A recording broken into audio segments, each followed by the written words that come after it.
मध्य प्रदेश में 3 दिसंबर 2023 को होने वाले विधानसभा चुनाव के परिणाम आगामी राज्यसभा चुनाव की दिशा भी निर्धारित करेंगे। वर्तमान में मध्य प्रदेश में भाजपा के पास 16 सीटों वाली विधानसभा में 122 विधायक हैं, जबकि कांग्रेस के पास 114 विधायक हैं। इस प्रकार भाजपा के पास 10 सीटों पर बहुमत है। मध्य प्रदेश से राज्यसभा की 5 सीटें रिक्त हो रही हैं। इन सीटों के लिए मार्च 2024 के अंतिम सप्ताह में चुनाव होना प्रस्तावित है। राज्यसभा चुनाव में विधायकों द्वारा वोटिंग की जाती है।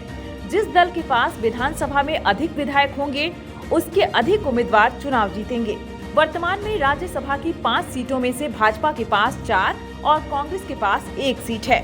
यदि भाजपा विधानसभा चुनाव में जीत हासिल करती है तो उसे राज्यसभा चुनाव में भी जीत की अच्छी संभावना है।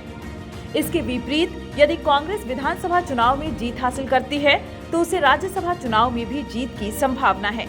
हालांकि राज्यसभा चुनाव में कई अन्य कारक भी महत्वपूर्ण भूमिका निभाते हैं, जैसे कि निर्दलीय विधायकों का समर्थन, छोटे दलों का समर्थन और वोटों का गणित। लेकिन मध्य प्रदेश विधानसभा चुनाव के परिणाम राज्यसभा चुनाव के परिणामों को प्रभावित करने में महत्वपूर्ण भूमिका निभाएंगे। यदि भाजपा विधानसभा चुनाव में जीत हासिल करती है तो वह राज्यसभा में अपने बहुमत को और मजबूत करेगी। इससे भाजपा को राज्यसभा में अपने विधेयक पारित करने में आसानी होगी। इसके अलावा भाजपा को राज्यसभा में अधिक शक्ति मिलेगी, जिससे वह केंद्र सरकार पर अधिक प्रभाव डाल सकेगी।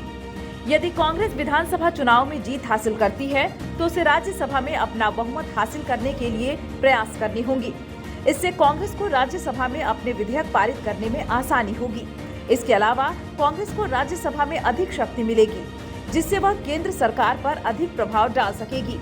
अतः मध्य प्रदेश विधानसभा चुनाव के परिणाम आगामी राज्यसभा चुनाव की दिशा को प्रभावित करने में महत्वपूर्ण भूमिका निभाएंगे।